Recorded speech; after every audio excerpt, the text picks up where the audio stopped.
I don't know what you say anytime that you wake up in the morning and through the day and towards evening about yourself, whether you appreciate yourself or whether it is that you talk bad about your own self. Hey, this is Now Tell Us. I'm your host, Anthony Morore, and today we have a special guest who is known as Patrick Casey. Hi, Patrick. Hi, Anthony. Thanks for having me. Yes. Welcome to Now Tell Us. And to everyone out there, if you're listening for the very first time, you're tuned to Now Tell Us, and we ask you to please subscribe, follow us, comment, ask questions. Today, we're going to be talking about breakthrough self destructive patterns with Patrick Casey. And why don't we give this show the usual intro? So, welcome to Now Tell Us. Here we go.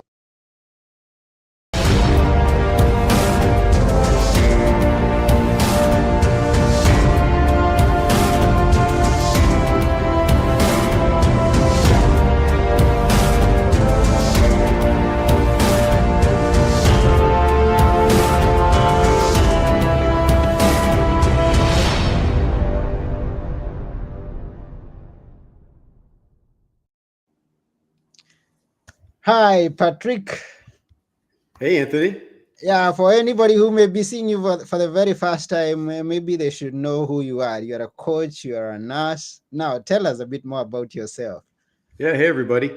Yeah, so I actually work as a nurse practitioner. So I was a registered nurse for about 8 or 9 years. I worked in emergency departments, trauma facilities, went back to school, got my master's, and now I work as a nurse practitioner. I don't know if you have maybe an equivalent where you are in Greece, but it kind of falls between a physician and a nurse. So it's kind of in Mm-hmm. that in between spot. And I'm really fortunate living down here in Florida. If you have enough experience working as a nurse practitioner, pretty much after about a year of experience, you can apply for what's called an autonomous license. So you can Mm-hmm. work for yourself. You don't have to have a physician overseeing you. You get your own DEA license, your own prescription number. So I can prescribe medications, I can order labs, I can do tests, I can do all that stuff. I can have my own business, which we can get into that in a little bit. I used to have my own kind of a small primary care practice. And part of what's been going on is I transitioned out of that to get more into the coaching field. Mm. But what I do is right now, my daily job is I work as a nurse practitioner in detox and drug and alcohol substance abuse facilities. So I treat people who are like myself, who are in recovery from drugs and alcohol. Some of them just struggle with anxiety, depression, psychiatric disorders. They may not have any substance use disorder. So I get to kind of treat people who are struggling with stuff like we're probably going to get into. I get to treat them on a daily basis, but more on the medical side.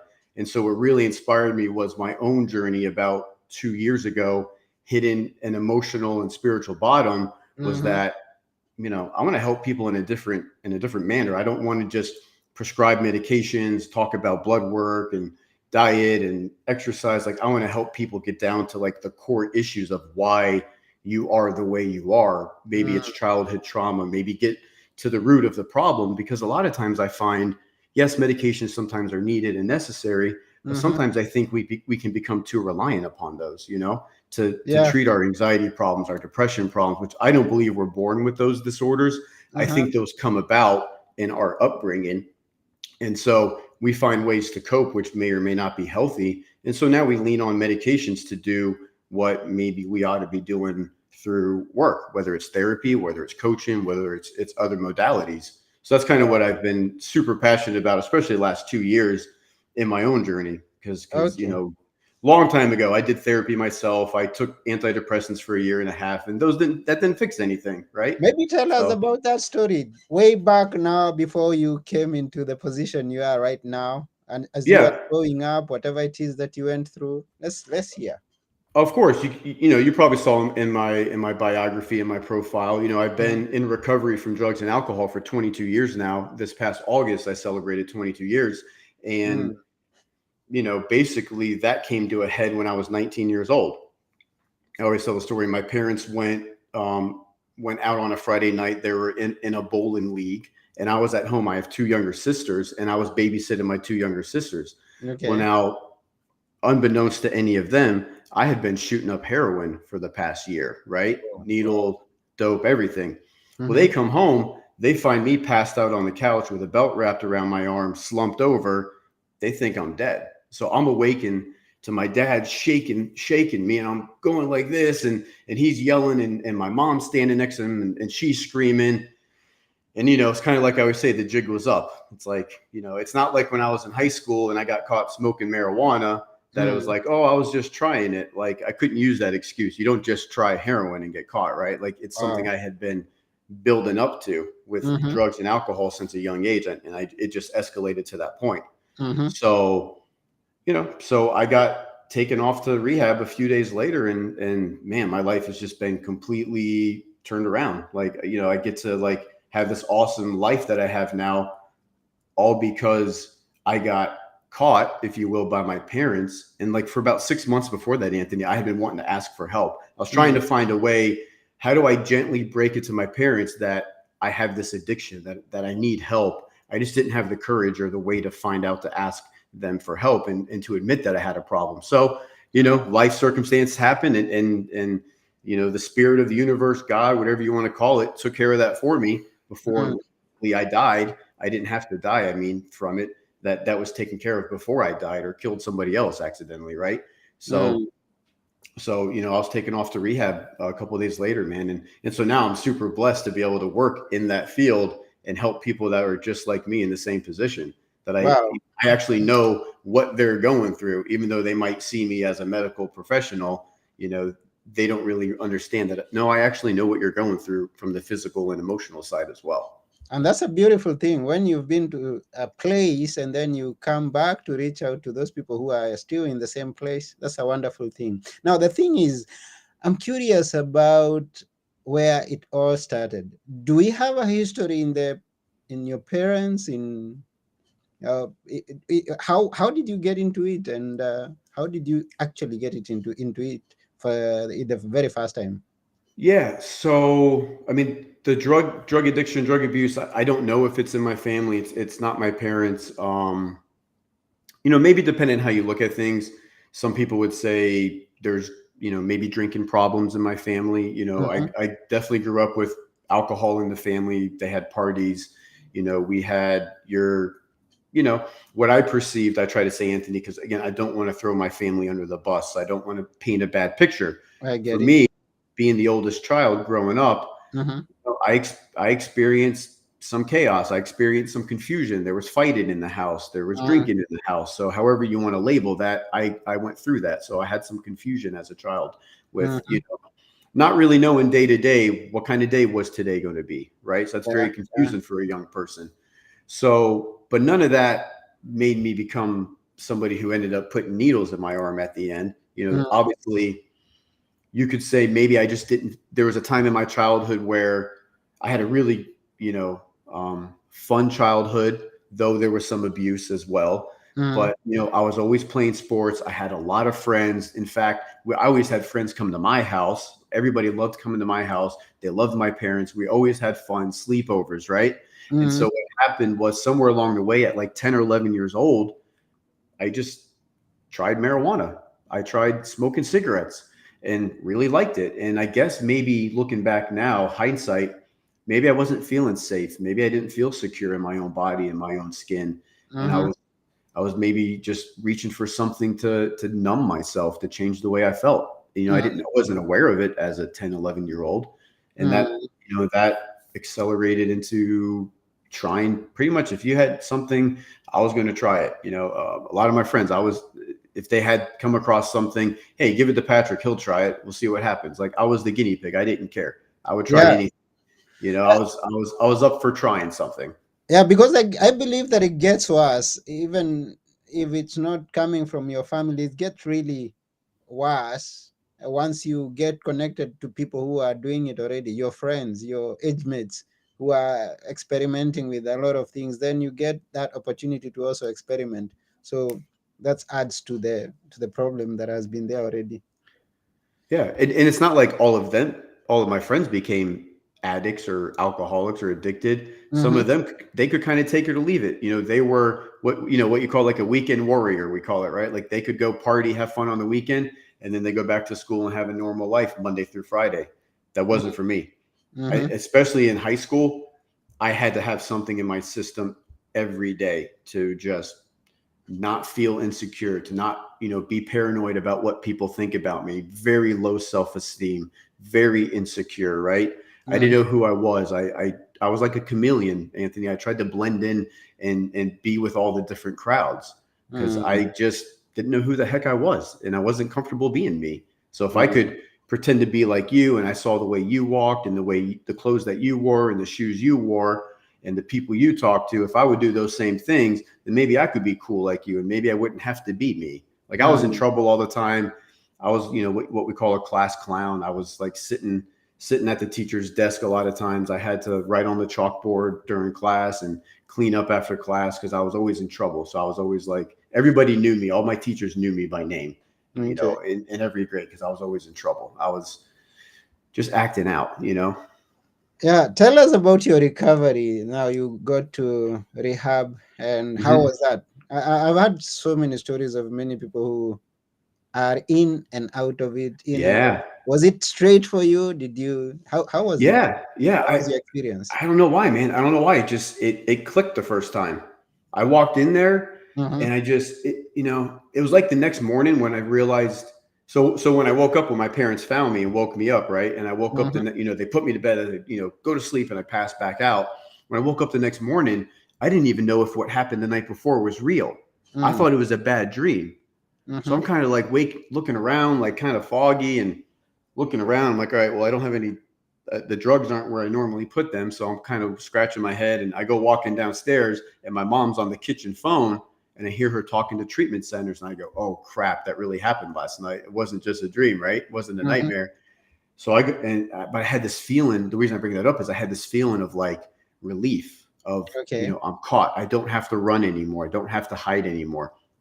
So what happened was I got to the treatment center and that feeling continued with me of this, kind of like being on cloud nine, like, man, this is great. I'm 19 years old. I don't really know what this means. I'm not thinking, because I drank alcohol pretty badly too. I'm not thinking I'm never going to drink alcohol. The legal drinking age is 21 where I live. I'm Mm-hmm. thinking I'll probably get this under control and then I'll be able to like drink kind of normally. That's kind of what I'm thinking. But I'm just soaking up the moment, enjoying the fact that like I feel better. I'm having some relief. I feel like I'm going to be like a part of something big is kind of the feeling I'm having, right? I'm going to be a part of a bunch of, crazy, isolated people like me, but now we're all going to come together and now we can be a group and a club. Like, I don't really know what's going on really overall, but basically after about 5 days, to answer a little bit more of your question, after about 5 days, I wanted to get the hell out of there. I was done. And what was going on was I started having feelings again. I started remembering stuff again from the past. And I Mm-hmm. started going, I don't like this. And I wanted to go jump over that back wall and go get high and go drink because I didn't like what I was starting to experience because for so long I had been masking and numbing and putting this wall up and not feeling anything at all. And Mm-hmm. now I'm feeling stuff. And so I was faced with somebody that gave me that crossroads, go this direction or go that direction. And for whatever reason, I just trusted that person. And so I went into the group session that day and I exposed a lot of my soul and a lot of my skeletons to this other group of people who were all in rehab with me. And I had that first feeling of like what it's like to talk about your problems, what it's like to share secrets. And, because this was stuff I was going to take to the grave with me. I didn't want to tell anybody about, but I Yeah. knew like I was at this point where like this is going to take me back out and that very well could potentially kill me eventually, if not quickly, or I'm going to get right. A buddy of mine says, I'm either going to get to living or I'm going to get to dying. What's my choice to be? And I chose life. I It's a chose choice. recovery. I chose to get better. And again, I didn't know what that meant at 19 years old. I had no idea what this meant. I It's a just know that choice that you make. I Yeah. didn't want to feel bad anymore. Uh-huh.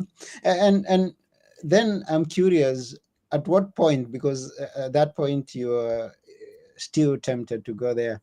At what point or after what duration did you really feel that, yes, I'm in control of this situation? Finally, I don't have to be tempted to jump over the wall and get high.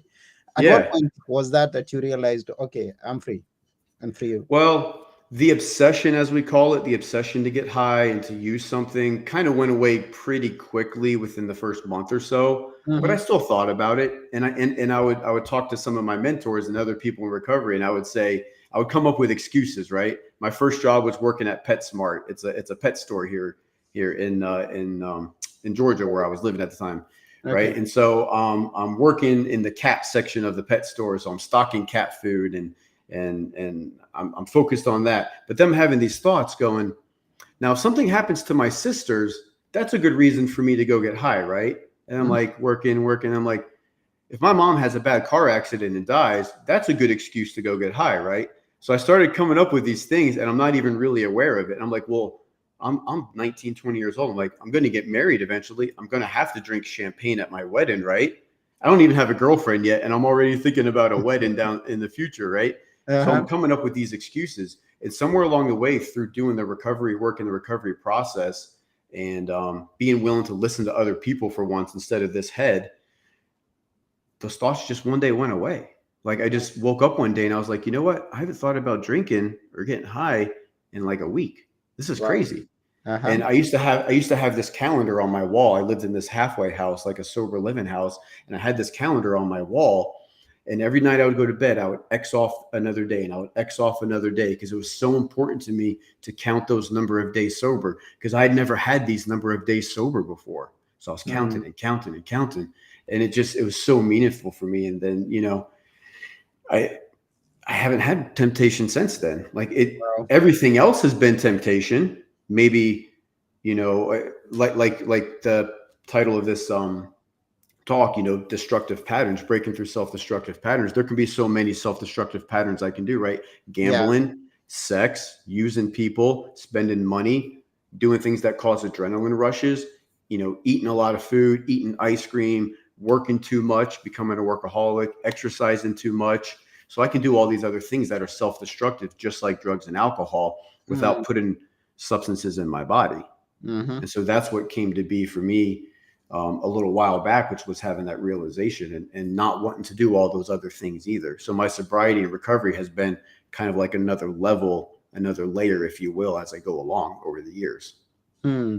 So you get free and you realize that you have the confidence to declare that you're free. Mm-hmm. You're on your own now. You're not bound by addiction. Uh, but then what I discovered going through your story is that it takes you many other years to come to the realization that you are who you are meant to be, or to take full control of yourself.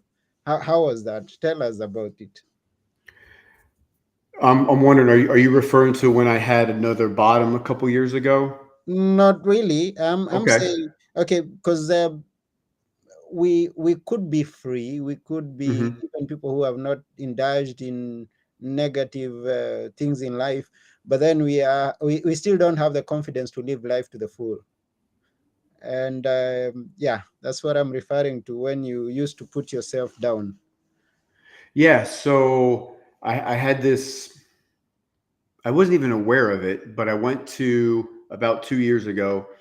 So basically, for the first 18, 19 years of my recovery, my sobriety, you know, I did a lot of stuff. I helped a lot of people. I got help from a lot of people, like we were talking about before we started this recording. I took antidepressants for about a year and a half back when I was probably around 22 years old, 23 years old. I went to therapy for a couple years to work on some stuff. And what happened was, I decided that I want better for my life. So I went back to school, right? I got my nursing degree and then I got married. And then we were married for 4 years. I moved from Georgia down to Florida, where I'm originally from. Mm-hmm. And that marriage didn't work out after about 4 years. So then I got divorced while I was getting my master's degree, which was a whole nother obstacle in and of itself. And I Mm-hmm. just kept going. Well, I didn't realize all this time, you know, I'm I don't have a lot of self love. I still have a lot of self hate. I still have a lot of negative self talk, like you were referring to. Anytime I make a mistake, I'm like, somebody yelling at a pet dog or something. Like, I'm just like really like mean to myself and harsh to myself. I get really irritated easily. I get angry. Somebody cuts me off in traffic. I always say I was kind of like a pot of boiling water, right? It's just Mm-hmm. about to boil over, and one little thing, and boom, I would just snap and explode, right? I'm Mm-hmm. going, this isn't who I got sober to be, and grew up to be. This is a man. Like, this isn't the man I always envisioned myself being. What's Mm-hmm. missing? And I didn't know it. I'm not drinking. I'm not drugging. I don't smoke cigarettes. Really, my only vice or substance is coffee. I drink some coffee, daily, but like, I'm not doing anything to like hurt myself. I'm very fit. I work out. I eat really well. Why am I being such a jerk? Why am I blowing up all the time? And then I got into a relationship, and that continued here and there with some of my emotional distress. But luckily, I never took it out in this relationship I've been in now. We've been together for 7 years. And so what Mm-hmm. happened was my girlfriend, doing some work on herself, started following a lady who's a podcaster, but Okay. she's also a coach and a trainer. And she started following her, and she said, hey, she's having a live event in California. This was back in October of 2022. She said, I'm pretty shy. I don't kind of uncomfortable flying across the country and going to this. Would you come with me? And I said, sure, babe. Be like, I'm open-minded. Maybe I'll get some self-help or something out of it, right? I'm just going to support her. Well, I Mm-hmm. got way more out of it than she did in the end. And what happened was, after the long weekend, we started passing around a microphone. It's about 40 people, I think it was 40 something. And we were sharing about what we got out of the weekend, any emotional breakthroughs. And I'm holding the microphone, and I'm looking over to my right where she's sitting next to me. And I'm looking into her eyes, and I just start crying. And I say, I just want to love myself like you love me. I want to love me the way that you love me. I want to look at myself the way that you look at me. Like, no one's ever looked at me the way you look at me. Mm-hmm. And I just broke down. And the lady facilitating, the coach, the podcaster, she said, this doesn't have to end this way. You don't have to have this major breakthrough realization and then go back home to your regular life. Mm-hmm. Like, she's like, whether you do it with me or someone else, like, you need to do something with this. Mm-hmm. And she said, I can help you. And I just believed her, man. She spoke to my heart, and she spoke with her heart. And I just said, I'm in, whatever that means. I know it's going to cost money because nothing's free. It's a service. So Yeah. I'm willing to do whatever this is. And man, it's just rocketed me over the last 2 years. I did this really intense 6-month course with her in a program with some other people. Mm-hmm. And it's just evolved and blown up. And I got into going, I want to do this. I want to do this coaching thing. Like, I want to be able to help everyday people rather than, I still want to help addicts and alcoholics, people with substance abuse problems, but I want to be able to help everybody. Like, I don't Mm-hmm. want to just like be on blinders, just helping recovery people like any of us that suffer with anxiety, overwhelm, stress, maybe like I was, like, just a little dissatisfied with life, not really quite sure what's going on. I want to be Mm-hmm. able to help those people too. And I always say, as a nurse practitioner, Anthony, I can only help people if you live in my state, because that's where I'm licensed. As a coach, Okay. Mm-hmm. I can talk with people like you in Greece, right? Like, as long as you have internet connection, we can do a Zoom call and do a whole bunch of awesome work and have a whole bunch of breakthroughs, because that's what worked for me. I was in Yeah. Florida. She was on the other side of the country in California. And I just had one breakthrough after another because of all the work she gave me to do. And I want to be able to pass that on to somebody else. Oh, wonderful. So now tell us how to break through these self-destructive patterns, please. Do you have maybe some tips, ideas, a list that you are going to give us to go home with? Yeah, I can give you a couple things. First off, I do have a free course on this that's titled The 3 Steps to Breaking Through Self-Destructive Patterns. If you just go to patrickcaseyjr.com, plug in your name, and then it'll take you to the course. It's a 60-minute course. You can watch it on your own time, and you'll have it forever. It's free. You can watch that. So that's one thing to do to get more detailed. But kind of the surface level is, the first step is you got to hit bottom. If you haven't hit bottom, you haven't got to that point like I was at, where I was just done. Like, something's got to change. And again, this happened when I was 19 years old, and it happened again about 2 years ago while I was sober, which had nothing to do with drugs and alcohol. I hit another bottom. So you have to hit bottom first, right, Anthony? Because if you haven't hit bottom, if you don't need the help, you're not going to be willing to do the really difficult things that are going to be asked of you, right? Mm. You're just going to kind of think maybe sort of I can do some of these things, and like a buffet style, take what I want, maybe leave the rest there. Like, no, if you really want to get down and dirty, you have to hit that bottom first. Otherwise, you're not going to be willing to do it. And then the second step in it too is you have to get the self-awareness that you're done being unhappy. Like, Mm-hmm. you have to come again further realization that I'm not going to be unhappy any longer. You know, it's kind of like I have to ask these questions, right? Am I feeling discouraged? Am I feeling frustrated? Maybe I'm just feeling exhausted. Maybe I use abusive language towards myself. I'm constantly complaining, negative all the time. I don't know if you ever have anybody in your life like this, but like some people are just always negative, right? You Yeah. ask somebody, like they went on vacation. Hey, how was your vacation? Oh, it was great.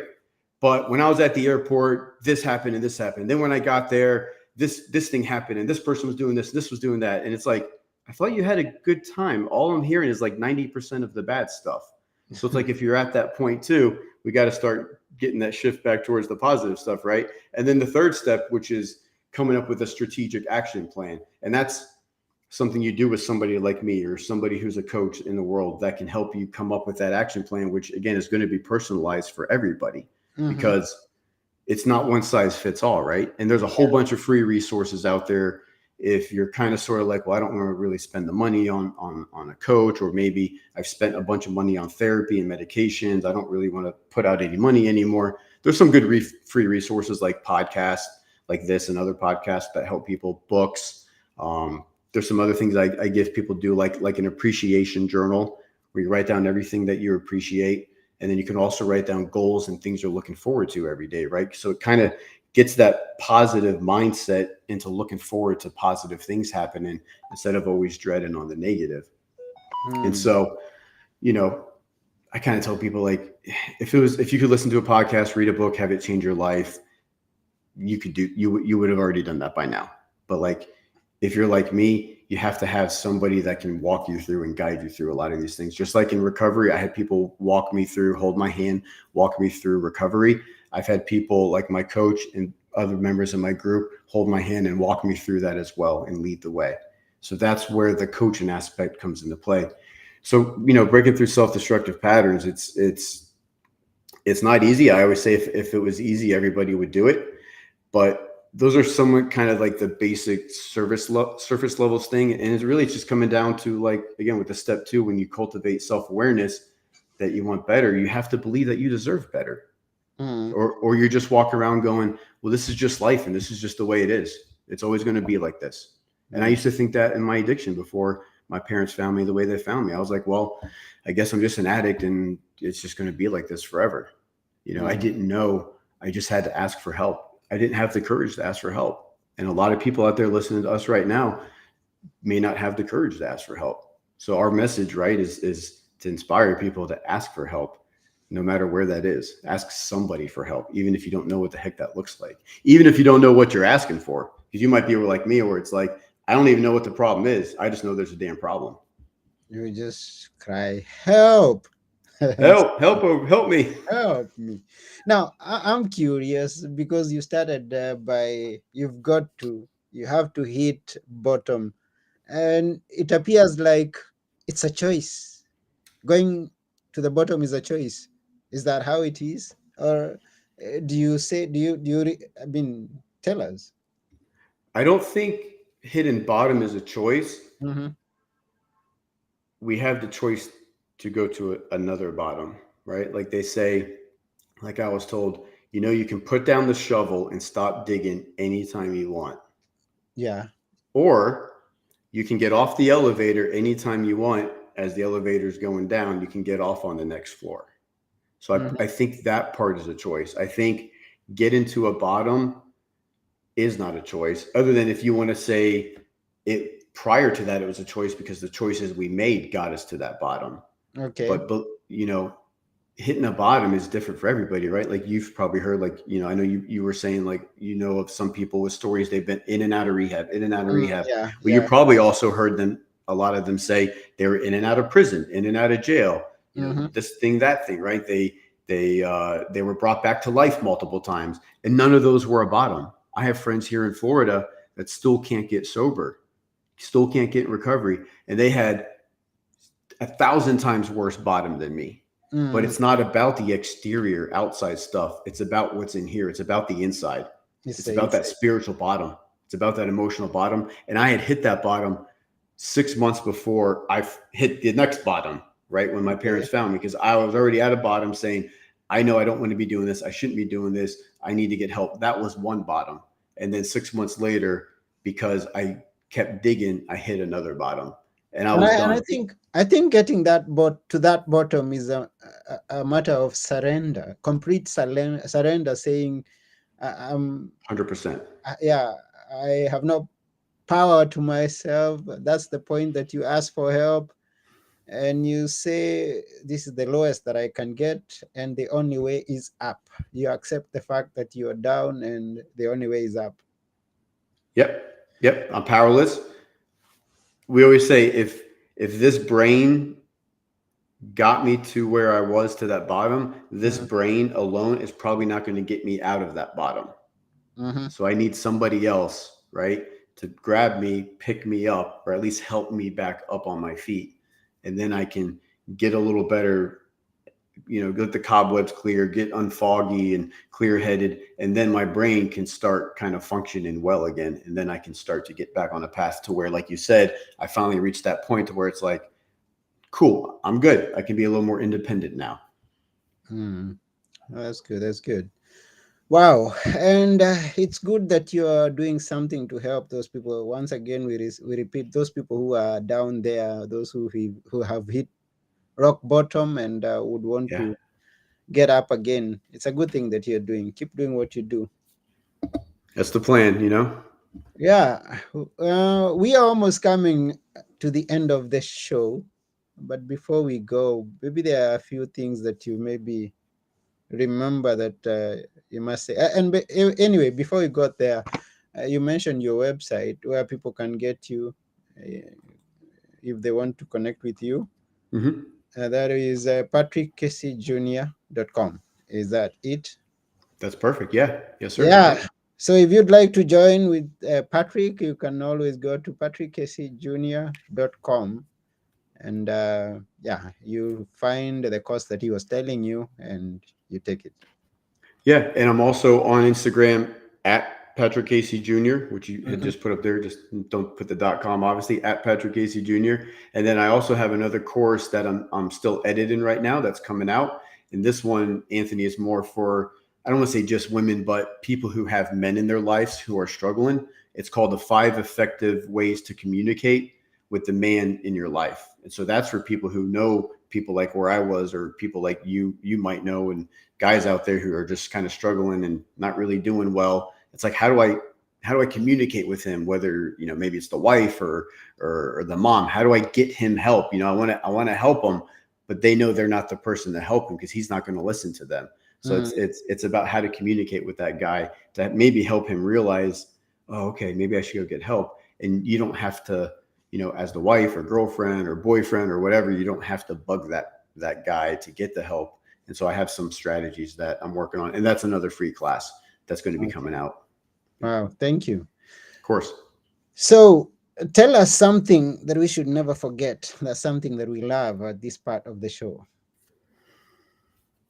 Something we should never forget. The biggest thing, probably one of the biggest things, is that I'm worth it, man. I'm worth it. I'm worth being loved. I'm worth loving myself. And I came to love the guy that I see in the mirror. The guy I see on the screen right now. Like, I love this guy. I didn't love him for a long time. You know, I really appreciate him and everything that he's done in life. And so you're worth it. You're worth, if we're not worth it and if life is meaningless, why the hell are we here in the first place? Why are we even here?